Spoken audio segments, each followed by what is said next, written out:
वादा किया है तो निभाएंगे जरूर। ज्वाइन इंडियन आर्मी पर अग्निवीर के लिए जो ऑफिशियल वेबसाइट पर 46 सैंपल पेपर लॉन्च किए गए थे साथियों, उनमें से हमने प्रैक्टिस सेट नंबर 1 से लेकर प्रैक्टिस सेट नंबर 12 तक कंप्लीट कर लिए। आज हम प्रैक्टिस सेट नंबर 13 करने वाले हैं। जिन भी साथियों ने प्रैक्टिस सेट नंबर 1 से लेकर प्रैक्टिस सेट नंबर 12 तक नहीं कंप्लीट किया दोस्तों, वो हमारी प्ले लिस्ट पर जाकर इन्हें जरूर कंप्लीट कर ले, क्योंकि जो बात अनूप सिंघल साहब ने कही है वो बिल्कुल सत्य है। उन्होंने कहा है कि ये 46 प्रैक्टिस सेट अगर कोई कंप्लीट करता है साथियों, तो उसका अग्निवीर की एग्जाम में सिलेक्शन कोई रोक नहीं सकता है। उसी तर्ज पर हम ये प्रैक्टिस सेट आपको कंप्लीट करवा रहे हैं। आज हम प्रैक्टिस सेट नंबर 13 करने वाले हैं। चलिए बिना देरी किए क्लास की शुरुआत करते हैं। सबसे पहले जीके क्वेश्चन उठाएंगे, उसके बाद साइंस के, फिर मैथ्स के और फिर जीके के, सब सॉरी मैथ्स के, उसके बाद में रीजनिंग के। सबसे पहले जीके क्वेश्चन लेते हैं। पहला ही क्वेश्चन है, निम्नलिखित में से किस भारतीय संगीत निर्देशक को संगीत एल्बम दिस मोमेंट के लिए ग्रैमी पुरस्कार मिला है? ऐसी कोई सी एग्जाम नहीं जिसमें पुरस्कार, खेल इत्यादि से प्रश्न नहीं पूछे जाते हैं। यहाँ पर दोस्तों दिस मोमेंट के लिए ग्रैमी पुरस्कार किसको मिला था? तो इसका उत्तर आएगा शंकर महादेवन को। किसको मिला था दोस्तों? शंकर महादेवन को। ग्रैमी पुरस्कार दोस्तों बहुत बार पूछा जाता है परीक्षाओं में, ये भी आपका इंपॉर्टेंट क्वेश्चन है। सेकंड क्वेश्चन हमारा, किस राज्य सरकार ने अगस्त 2023 में अबुआ आवास योजना शुरू की, जिसका लक्ष्य गरीब और जरूरतमंद लोगों के लिए 8 लाख स्थायी घर बनाना है? जो अबुआ आवास योजना दोस्तों वो किस राज्य ने शुरू की थी? तो इसका आंसर मैं आपको बता दूं, झारखंड रहने वाला है। कौन है? झारखंड। दोस्तों झारखंड ने एक योजना शुरू की थी जिसका नाम है अबुआ आवास योजना। इस योजना के तहत दोस्तों प्रत्येक गरीब परिवार को 3 कमरों का एक घर बनाकर दिया जाएगा। नेक्स्ट क्वेश्चन हमारा क्वेश्चन नंबर 3। इसमें बोला गया है, निम्नलिखित में से कौन सी योजना सितंबर 2023 में शुरू की गई थी, जिसका उद्देश्य कारीगरों, शिल्पकारों के उत्पादों और सेवाओं की पहुंच के साथ साथ गुणवत्ता में सुधार करना? दोस्तों इस योजना के बारे में तो आपको सभी को पता होगा कि सरकार ने पीएम विश्वकर्मा योजना लॉन्च की थी, जिसका उद्देश्य दोस्तों जो लोहार है, सुतारे, सुनारे, ऐसे दोस्तों 18 क्षेत्रों से कार्य करने वाले कारीगरों के कार्य क्षेत्र को चुना गया था, जिनकी कारीगरी और शिल्पकारों के उत्पादों और सेवाओं की पहुंच के साथ साथ गुणवत्ता में सुधार करने के लिए सरकार ने पीएम विश्वकर्मा योजना लॉन्च की थी। ये क्वेश्चन भी दोस्तों काफी आईएमपी है, इस बार के एग्जाम में पूछा जा सकता है। नेक्स्ट क्वेश्चन हमारा क्वेश्चन नंबर 4। 13 अप्रैल 1919 को घटी कौन सी घटना इतिहास में काले दिन के रूप में अमर है? क्वेश्चन रिपीटेड है दोस्तों, अलग अलग तरीके से पूछा जा रहा है। जो हमने पिछले प्रैक्टिस सेट किए उनमें भी ये क्वेश्चन पूछा गया है, केवल पूछने का तरीका बदलता है एग्जाम में। यहाँ पर 13 अप्रैल 1919 को कौन सी घटना घटी थी, सभी बच्चों को ये पता होगी, सभी साथियों को ये बात पता होगी। कौन सी घटना घटी थी दोस्तों? जलियांवाला बाग हत्याकांड। 13 अप्रैल 1919 को बैसाखी के दिन, काल वैशाखी के दिन जनरल ओ डायर, जो दोस्तों जनरल ओ डायर था, वो अपने साथियों के साथ आता है और हजारों निहत्थों लोगों पर गोलियां चलाने का आदेश देता है। इससे दोस्तों जलियांवाला बाग में हत्याकांड जो हुआ था, ये जलियांवाला बाग में, वहां पर अफरा तफरी मच जाती है और भगदड़ के कारण बहुत सारे लोग, यहाँ पर एक कुआं होता है, उस कुएं में कूदने लगते हैं।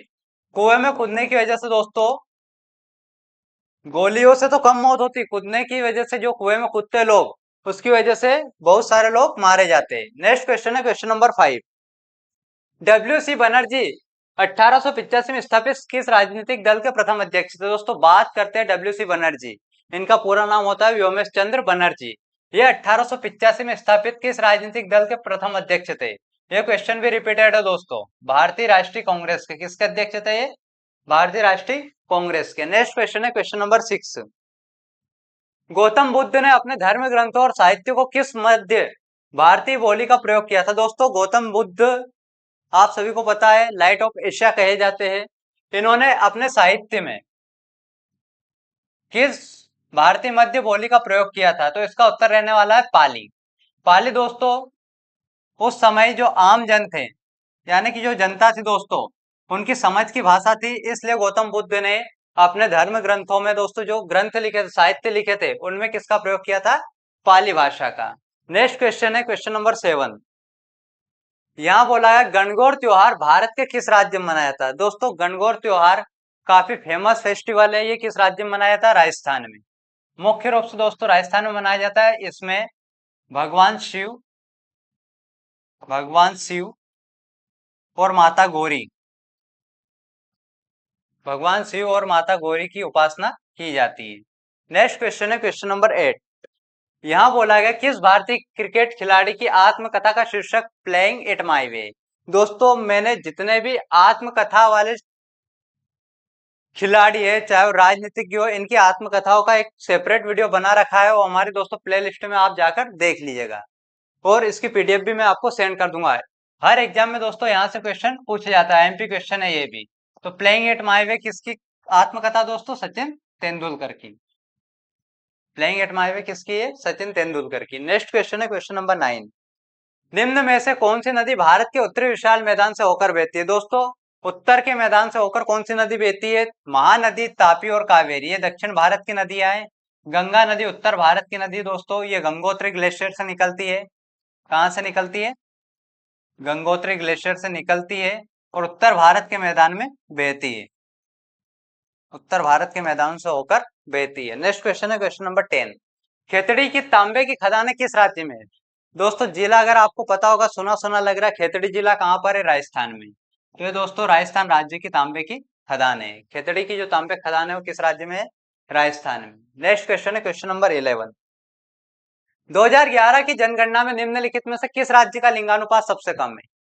सबसे अधिक लिंगानुपात कुछ याद आ रहा है? सबसे अधिक लिंगानुपात हमने किस राज्य का पढ़ा था? केरल का। सबसे अधिक केरल का। यहाँ पर दोस्तों 1000 पुरुषों पर महिलाओं की संख्या 1084 थी, यानी कि 84 अधिक महिलाएं थी। अब दोस्तों यहाँ पर पूछा गया है कि सबसे कम लिंगानुपात किस राज्य का, तो उसका उत्तर रहने वाला हरियाणा। सबसे कम लिंगानुपात किसका? हरियाणा। यहाँ पर दोस्तों महिलाओं की संख्या माइनस में, पुरुषों की संख्या अधिक है, महिलाओं की कम है। नेक्स्ट क्वेश्चन है क्वेश्चन नंबर 12। भारत के संविधान के किस अनुच्छेद के अनुसार भारत को राज्यों का संघ कहा गया? भारत को राज्यों का संघ, भारत राज्यों का एक संघ होगा, आर्टिकल 1 में बोला गया है। जो अनुच्छेद 1 है हमारा, उसमें बोला गया भारत एक राज्यों का संघ है। नेक्स्ट क्वेश्चन है क्वेश्चन नंबर 13। भारत का एक संघीय न्यायालय, सर्वोच्च अपीलीय न्यायालय, नागरिकों के मौलिक अधिकारों का गारंटर और संविधान का संरक्षक। दोस्तों संविधान का संरक्षक किस न्यायालय को कहा गया है? तो क्वेश्चन पूछा गया था इसके पहले वाले सेट में। यहाँ पर भी दोस्तों दिया गया कुछ कुछ उसका। भारत का जो एक संघीय न्यायालय है, सर्वोच्च अपीलीय न्यायालय है, नागरिकों के मौलिक अधिकारों का गारंटर भी है और संविधान का संरक्षक भी है। तो कौन सा न्यायालय दोस्तों? सर्वोच्च न्यायालय। सबसे बड़ी संस्था कौन सी हमारे देश में? सर्वोच्च न्यायालय। न्याय की गुहार दोस्तों जब कोई नहीं सुनता है, सर्वोच्च न्यायालय पर लगाई जाती है।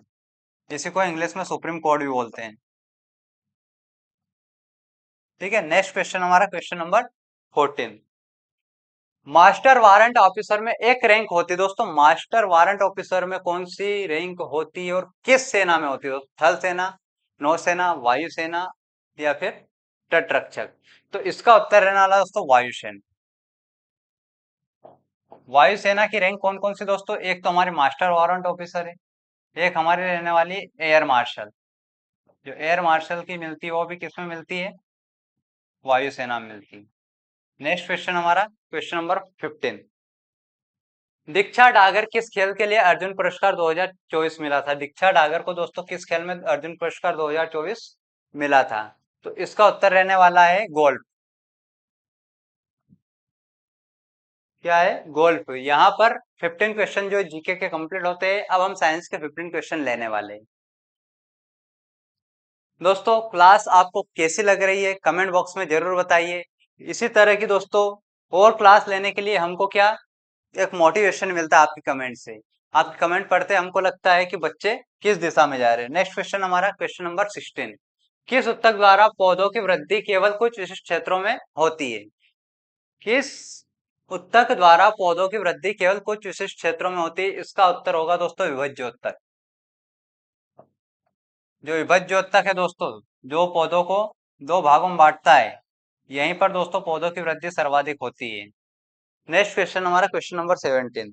इस क्लास को दोस्तों अपने साथियों के साथ, अपने दोस्तों के साथ ज्यादा से ज्यादा शेयर करें ताकि ज्यादा से ज्यादा स्टूडेंट इसका लाभ उठा पाए। जीवन के लिए आवश्यक विभिन्न रासायनिक गतिविधियों के लिए आवश्यक ऊर्जा निम्नलिखित में से किसके द्वारा निर्मुक्त की जाती है? दोस्तों, जीवन के लिए आवश्यक विभिन्न रासायनिक गतिविधियों के लिए जो आवश्यक ऊर्जा होती है एटीपी, वो किसके द्वारा निर्मुक्त की जाती है? तो इसका उत्तर रहने वाला आपका सूत्र कणिका। सूत्र कणिका को ही दोस्तों माइट्रोकॉन्ड्रिया भी बोलते हैं। क्या बोला जाता है इसको? माइट्रोकॉन्ड्रिया। इसी को दोस्तों पावर हाउस भी बोलते हैं। आपको पता होगा कोशिका का ऊर्जा ग्रह, कोशिका का जो ऊर्जा ग्रह है वो क्या होता है आपका? माइट्रोकॉन्ड्रिया। तो दोस्तों ये सारे क्वेश्चन यहाँ से बन सकते हैं। मतलब पावर हाउस जो होता है वही माइट्रोकॉन्ड्रिया होता है, उसी को सूत्रकणिका बोलते हैं और उसी को कोशिका का ऊर्जा ग्रह भी कहा जाता है। ये दोस्तों एटीपी को छोड़ता है। नेक्स्ट क्वेश्चन हमारा क्वेश्चन नंबर 18। इसमें बोला गया बाल्यावस्था में निम्नलिखित में किस हार्मोन की कमी से बौनापन होता है? यानी कि आपकी हाइट जो छोटी रहती है वो किस हार्मोन के कमी के कारण रहती है? तो वृद्धि हार्मोन की। नाम से स्पष्ट है, वृद्धि हार्मोन की कमी से दोस्तों हाइट छोटी रह जाती है। इसको ग्रोथ हार्मोन भी कहा जाता है। नेक्स्ट क्वेश्चन है क्वेश्चन नंबर 19। मटर के पौधे रिक्त स्थान द्वारा अन्य पौधों पर चढ़ जाते हैं। मटर के पौधे किसके द्वारा अन्य पौधों या बाढ़ पर चढ़ जाते हैं? तनों के कुंडलन के द्वारा, पत्तियों कुंडलन के द्वारा, अनुप्रस्थन के कुंडलन के द्वारा, प्रतान के उपयोग। दोस्तों आपने देखा होगा कि मटर के जो पौधे होते हैं वो प्रतान की सहायता से अन्य पौधे या बाढ़ पर चढ़ते हैं। प्रतान होती है उसकी बेल, बेल का नाम आपने सुना होगा। धीरे धीरे इसकी बेल चलती जाती है, जिसको दोस्तों हम या तो किसी दीवार पर चढ़ा देते हैं, किसी स्टिक या लकड़ी पर चढ़ा देते हैं और पौधे में ज्यादा फल लगता है। नेक्स्ट क्वेश्चन है क्वेश्चन नंबर 20। निम्न में से किस पौधे में पत्ते की किनारियां अनुदिश खांचों में उत्पन्न कलिकाएं पाई जाती है? दोस्तों किस पौधे में किनारियां अनुदिश कलिकाएं पाई जाती है? गन्ना, गुलाब या अंगूर? दोस्तों ब्रायोफिलम। इसका उत्तर क्या रहने वाला? ब्रायोफिलम। इसी को हम बोलते हैं पत्थर चट्टा। क्या बोलते हैं दोस्तों?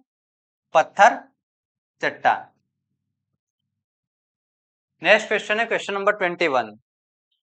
भ्रूण को रिक्त स्थान की सहायता से माता के रक्त से पोषण मिलता है। जब दोस्तों गर्भाशय में भ्रूण रहता है तो उसको किसकी सहायता से पोषण मिलता है? तो इसका उत्तर रहने वाला प्लेसेंटा। क्या है? प्लेसेंटा। नेक्स्ट क्वेश्चन है हमारा क्वेश्चन नंबर 22। निम्नलिखित में से कौन सी एक सजीव वस्तु, दोस्तों देख के आप इसका आंसर बता सकते हो, कौन सी सजीव वस्तु आपको लग रही है?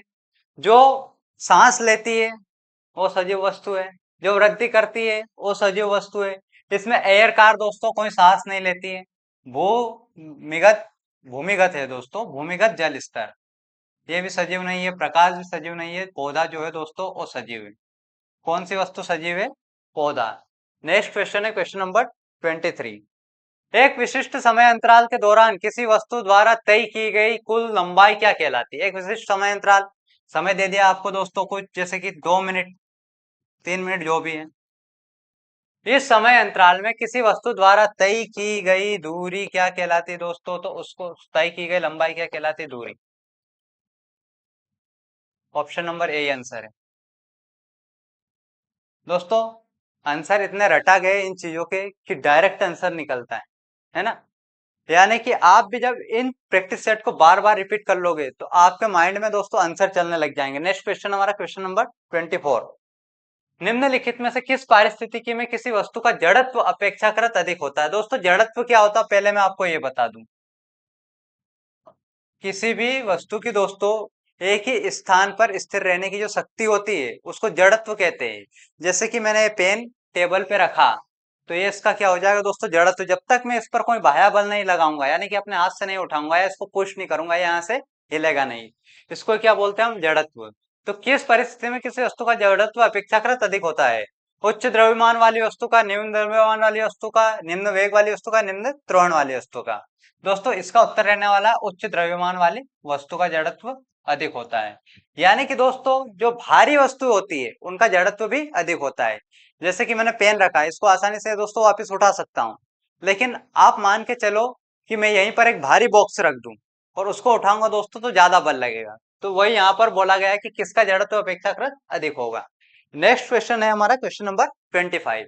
जब दो वस्तुओं के बीच की दूरी को दो गुनी कर दिया जाता है तो उनके बीच जो गुरुत्वीय बल है वो क्या रहेगा। आपको बता दूं कि जब दो वस्तुओं के बीच की दूरी दो गुनी हो जाती है तो उनका जो गुरुत्वीय बल है दोस्तों वो घटकर 4 गुना हो जाता है। क्या हो जाता है, घटकर 4 गुना। नेक्स्ट क्वेश्चन है क्वेश्चन नंबर 26। यदि किसी निश्चित प्रतिरोध वाले तार पर वोल्टता अंतर 36 वोल्ट है और इसमें प्रवाहित धारा जो 3 एम्पियर है, तार का प्रतिरोध क्या होगा, ओम में बताना है।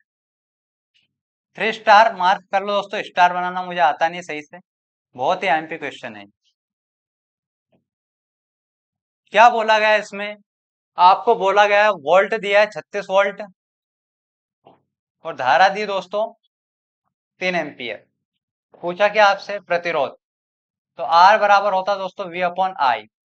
यहाँ पर दोस्तों वोल्ट हमारा 36 है, आर बराबर वोल्ट 36 है और धारा जो दोस्तों वो 3 एम्पियर है, तो 36/3, 3 एकम 3, 3 एकम 3, 3 दूना 6। आर का मान कितना हो जाएगा, 12। किस ऑप्शन में दिख रहा है, ऑप्शन नंबर ए में, है ना। नेक्स्ट क्वेश्चन हमारा क्वेश्चन नंबर 27।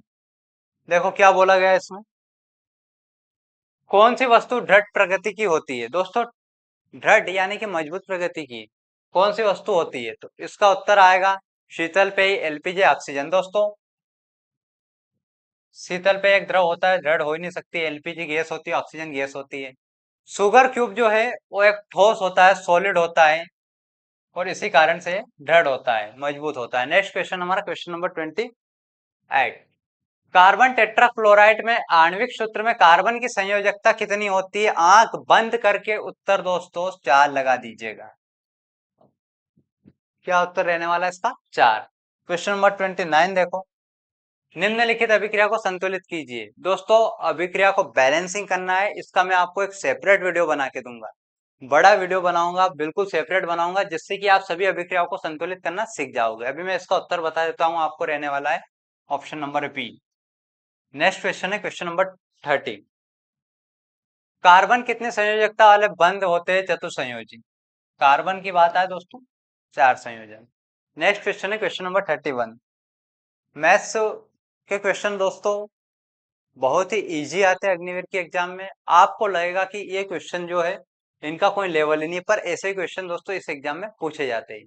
कल मैंने आपको कंपेयर करके भी बताया था कि अगर साइंस थोड़ा सा हार्ड आता तो मैथ्स से इजी, मैथ्स से हार्ड आएगा तो साइंस इजी।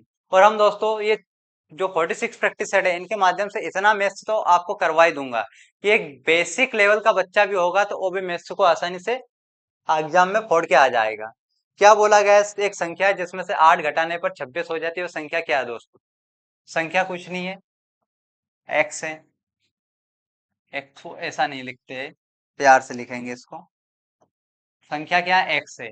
इसमें से 8 को घटाएंगे दोस्तों, -8 करेंगे तो क्या आ जाएगा, 26। आपसे पूछा गया संख्या क्या है। दोस्तों ऐसे क्वेश्चन में जब हम पक्षांतर करते हैं तो माइनस की चीजें प्लस हो जाती है, प्लस की चीजें माइनस हो जाती है, यानी कि x बराबर 26 है, 8 को प्लस के इधर लाएंगे दोस्तों तो माइनस का 8 प्लस का 8 हो जाएगा, तो x का मान कितना हो जाएगा, 34, जो कि ऑप्शन नंबर डी में दिया गया है। x का मान कितना है, 34। आगे बढ़ते हैं और क्वेश्चन नंबर 32 करते हैं। संख्या 100 और 200 का औसत कितना होगा, औसत के सवाल कर करके दोस्तों मजे आने लगे हैं, दिमाग चकरा रहा है कि औसत के इतने सवाल अग्निवीर की परीक्षा में दे क्यों रहे हैं। 100 और 200 का औसत कितना हो दोस्तों, सबसे पहले क्या करना है, संख्याओं को आपस में जोड़ लेना है। 100 और 200 300 है। अब संख्याएं कितनी है दोस्तों, 1 और 2, भाग कर दो, 3 एकम सॉरी 2 से 30 कितनी बार में जाएगा, 15 बार में, और एक जीरो लगा देंगे, ये आपका उत्तर रहने वाला है 150, जो कि ऑप्शन नंबर बी में। औसत कैसे निकालते दोस्तों, कुल संख्याओं का योग बटे कुल संख्या है, कुल संख्याओं का योग कितना आ रहा है, 100 और 200 मिलाकर 300, और संख्या कितनी है, 1 2, तो अपन ने जो कुल संख्या है, कुल संख्याओं का योग है 300, उसमें कुल संख्या जो है 2, उससे भाग दिया तो 150 में प्राप्त हुआ। नेक्स्ट क्वेश्चन है क्वेश्चन नंबर 33। प्रथम 4 सम प्राकृतिक संख्याओं का औसत कितना है। दोस्तों प्रथम 4 सम प्राकृतिक संख्याएं कौन कौन सी है, 2 4 6 और 8, इनका औसत पूछा है तो बीच वाली संख्या औसत रहेगी। 2 का पेयर इधर बन रहा, 2 का इधर, बीच वाली संख्या कौन सी होगी? 5 होगी, ये इसका औसत है। एक तरीका ये भी दोस्तों, टोटल संख्याओं को जोड़ लो, उसके बाद जितनी संख्या उससे भाग कर दो। 2 4 6 6 6 12 और 8 20। 20 में दोस्तों 1 2 3 4, इससे भाग दे दो। 4 एकम 4, 4 पंजे 20, यानी कि आपका उत्तर 5 रहने वाला है। आगे बढ़ते हैं, क्वेश्चन नंबर 34 करेंगे। यहाँ बोला गया है 24 डिवाइड बाई 3 इंटू 2 का मान कितना होगा? दोस्तों बोर्ड मास को अप्लाई करेंगे। बोर्ड मास यानी कि सबसे पहले ब्रैकेट को सोल्व करेंगे, उसके बाद दोस्तों आगे प्रोसेस होगी। 3 दूना 6 होता है, 24 में 6 से भाग करेंगे, 6 कम 6, 6 चौका 24। ऑप्शन नंबर है आपका राइट आंसर है। आगे बढ़ते हैं, क्वेश्चन नंबर 35 करते हैं। 11/100 का दशमलव समतुल्य कौन सा होगा? दोस्तों 11/100 जो है, इसका दशमलव समतुल्य आपको बताना है। ऐसे क्वेश्चन को देखकर स्टूडेंट डर जाते हैं कि ये आंसर हम कैसे करेंगे। कुछ नहीं करना है, कुछ नहीं करना है। संख्या है दोस्तों 11 संख्या क्या है आपकी? 11/100। जीरो कितनी है दोस्तों? 2। आपको क्या करना है कि इकाई से गिनकर 2 संख्या के बाद दशमलव लगा देना। 1 और 2, इसके बाद दोस्तों एक दशमलव लगा दो, तो 0.11 आपका उत्तर रह जाएगा, जो कि ऑप्शन नंबर बी में। बहुत ही आसान है दोस्तों ये वाला सवाल करना। नेक्स्ट क्वेश्चन है क्वेश्चन नंबर 36। बोला गया है 2 और 3 का एचसीएफ कितना होगा? दोस्तों 2 और 3 दोनों ही प्राइम नंबर है, यानी कि एक और इनके स्वयं के अलावा इनमें और किसी का भाग नहीं जाता, तो हम डायरेक्ट गुना कर सकते हैं। 2 तिया 6, क्या आएगा दोस्तों? 2 तिया 6। अब ऐसी संख्या दोस्तों जो होती है, अगर इनका एलसीएम पूछा जाए तो 6 आता, यहाँ पर पूछा गया है एचसीएफ, तो 2 और 3 दोस्तों प्राइम नंबर है, इनका एचसीएफ हमेशा एक ही रहेगा। यानी कि वे संख्या दोस्तों जिनमें स्वयं का और एक का ही भाग जाए, तो उनका एचसीएफ जो होता है वो एक ही होता है। नेक्स्ट क्वेश्चन है क्वेश्चन नंबर 37। 100 के वर्ग में कितने शून्य होते हैं? 100 का वर्ग अगर निकालेंगे तो कितनी शून्य रहेगी दोस्तों? 100 का जब वर्ग करोगे आप, यानी 100 का स्क्वायर निकालोगे, 100 को 2 बार लिखोगे, 100 इंटू 100, तो आपका 10,000 हो जाएगा दोस्तों। तो कितनी शून्य रहने वाली है? 1 2 3 4, ऑप्शन नंबर सी राइट है। 100 के वर्ग में कितनी शून्य रहने वाली है? 4। नेक्स्ट क्वेश्चन है क्वेश्चन नंबर 30। एक क्वेश्चन है दोस्तों क्वेश्चन नंबर 38। निम्नलिखित में से कौन सा विकल्प 0.64 का प्रतिशत के रूप में रूपांतरित कर सकते हैं या उसको दर्शाता है? दोस्तों 0.64 को प्रतिशत में बदलना है। अब इसको प्रतिशत में बदलने के लिए क्या करते हैं? 0.64 है, इसको प्रतिशत में बदलना है। दोस्तों प्रतिशत में बदलने के लिए 100 से मल्टीप्लाई करते हैं। जब 64 का 100 में मल्टीप्लाई करेंगे दोस्तों कितना आएगा? 6400। कितना आएगा? 6400। दो संख्याओं के बाद दशमलव है, दो संख्याओं के बाद दशमलव लगा दो, 64% आपका उत्तर रहेगा, जो कि ऑप्शन नंबर सी। आगे बढ़ते क्वेश्चन नंबर 39 करेंगे। रिया के कुल 400 अंकों में 70% अंक हासिल किए। रिया जो है उसने 400 अंकों की परीक्षा में 70% अंक हासिल किए, तो उसे कितने अंक मिले? दोस्तों 400 का 70% निकालना है, सिंपल सा है। 400 इंटू 70/100, 2 0 2 0, है ना। 4 7 28 और 1 0, 280 आपका उत्तर रहने वाला है। आगे बढ़ते हैं, क्वेश्चन नंबर 40 करेंगे। 5 केजी का 800 ग्राम से अनुपात ज्ञात कीजिए। डायरेक्ट अनुपात नहीं निकालना दोस्तों, यूनिट चेक कर लेनी। यहाँ पर किलोग्राम है, यहाँ पर ग्राम है, तो किलोग्राम को पहले तो ग्राम में चेंज करेंगे। 5 किलोग्राम कितना होता है दोस्तों? 5 किलोग्राम कितना होता है? 5000 ग्राम। यह ग्राम दोस्तों एक यूनिट है ना, जिसको अपने गांव वाला ग्राम मत समझना। नेक्स्ट क्वेश्चन, यहाँ पर क्या है? 5 किलोग्राम जो है वो 5000 ग्राम के बराबर है, और 800 ग्राम आपको दे रखा है, तो इन दोनों का अनुपात ज्ञात करना है। यानी कि 5000 ग्राम और 800 ग्राम, इनका अनुपात कितना होगा? 2 0 2 0 कैंसिल, 50/8। ऑप्शन में है क्या? नहीं है, और कट रहा है। 2 से काटेंगे 25 बार जाएगा, 4 को 2 से 8 को 2 से काटेंगे 4 बार जाएगा, 25/4, जो कि ऑप्शन नंबर सी में है ना। कैसे किया? क्या किया हमने? 5 किलोग्राम में 5000 ग्राम होते हैं, यहाँ पर लिखा। 800 ग्राम दे रखा है, फिर 2 0 से 2 0 काटी, बचा हमारे पास 50/8। 50 को 2 से काटेंगे दोस्तों, 2 दूना 4, 1 बचेगा हमारे पास में, 2 पंजे 10। 25 आ जाएगा। नेक्स्ट 8 को काटेंगे दोस्तों, तो 2 से काटेंगे, 2 चुका 8। अब आगे बढ़ते क्वेश्चन नंबर 41 करेंगे।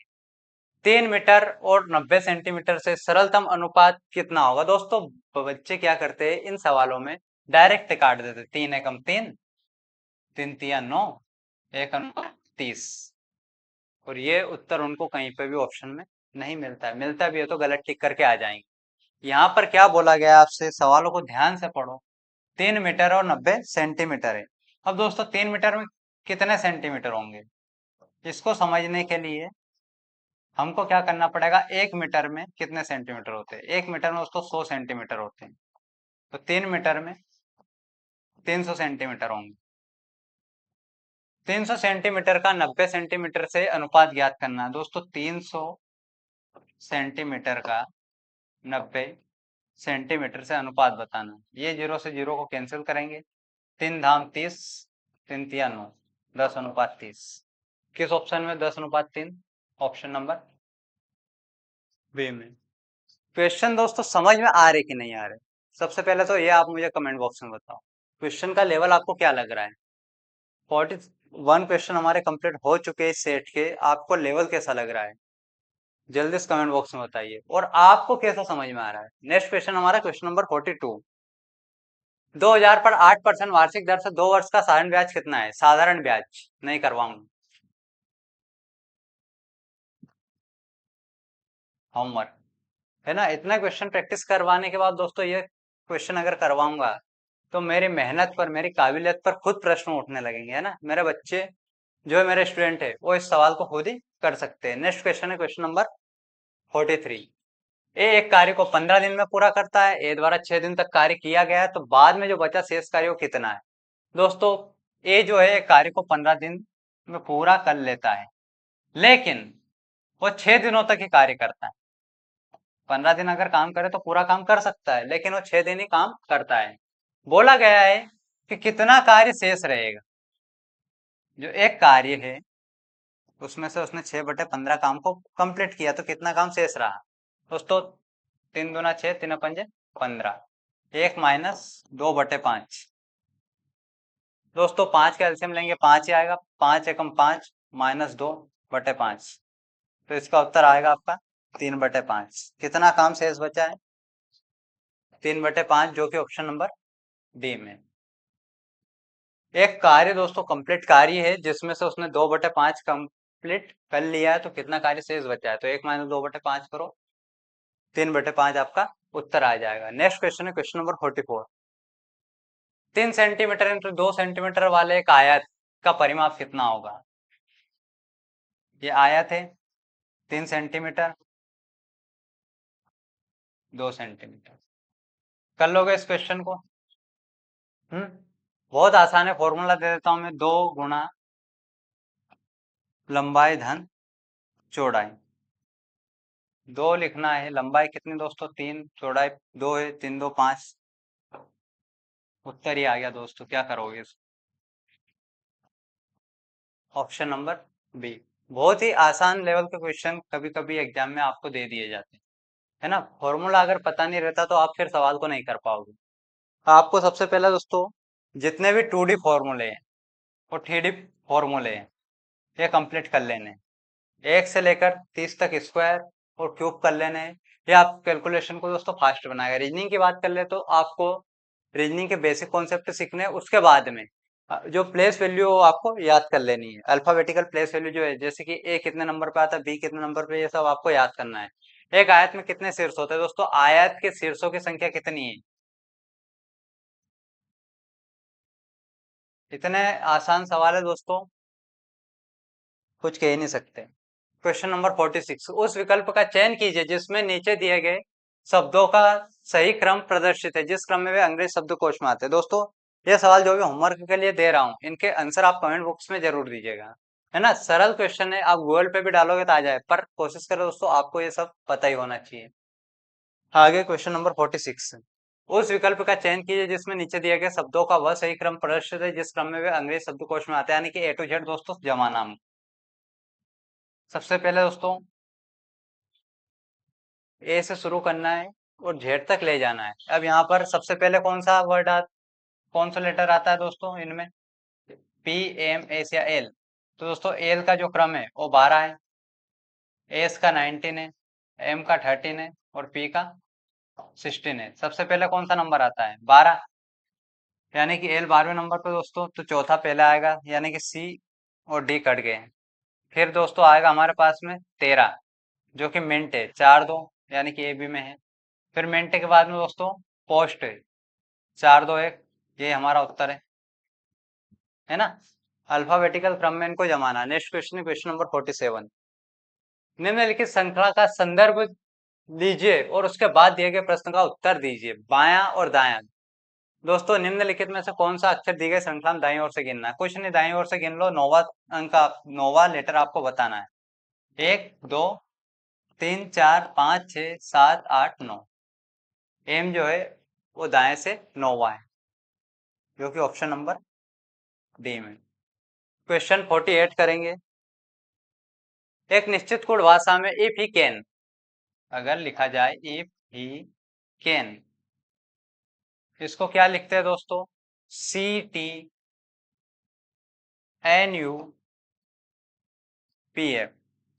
आगे क्या बोला गया है कि he will come, he will come, इसको क्या लिखा जाता है? PFIB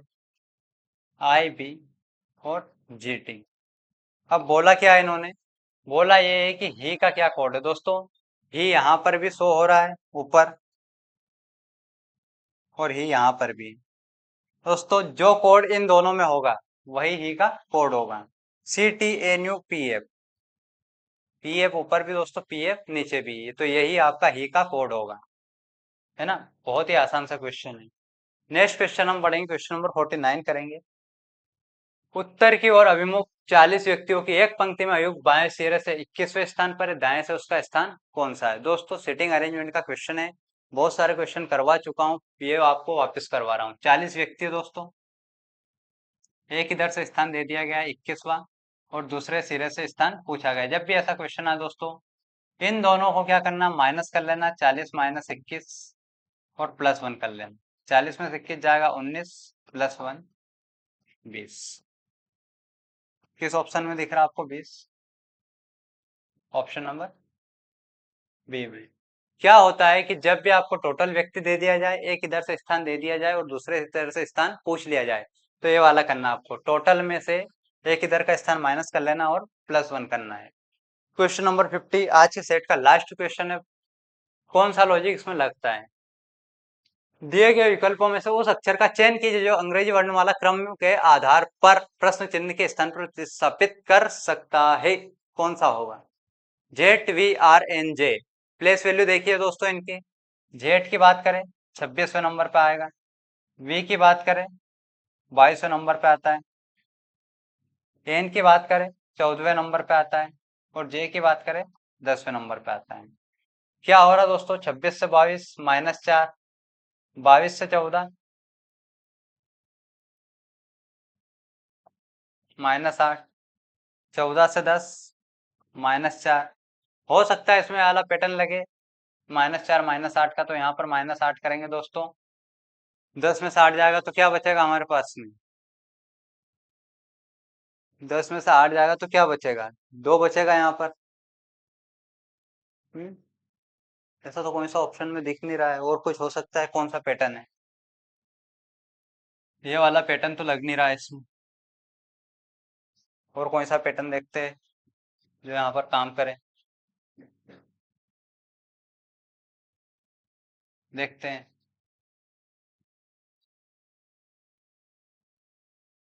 जेड आपका 26 पर आता है, वी 24 पर, आर 18 पर। ये दोस्तों भूल गए थे हमने, पैटर्न बहुत आसान है। आर की प्लेस वैल्यू भूल गए थे। एन का 14 है, जे का 10 है। 26 से 24 हो रहा है दोस्तों, यानी कि 26 से 24 हो रहा है, -2 हो रहा है। 26 से 24 हो रहा है, कितना हो रहा है दोस्तों? -2। 24 से 18 हो रहा है दोस्तों, 24 से क्या हो रहा है? 18, माइनस का 6। फिर 18 से 14 हो रहा है दोस्तों, -4। 14 से 10 पैटर्न कौन सा लग रहा है दोस्तों, कोई ऑप्शन मिस्टेक हो सकती है, इसको मैं एक बार रीचेक करके आपको करवा दूंगा, है ना।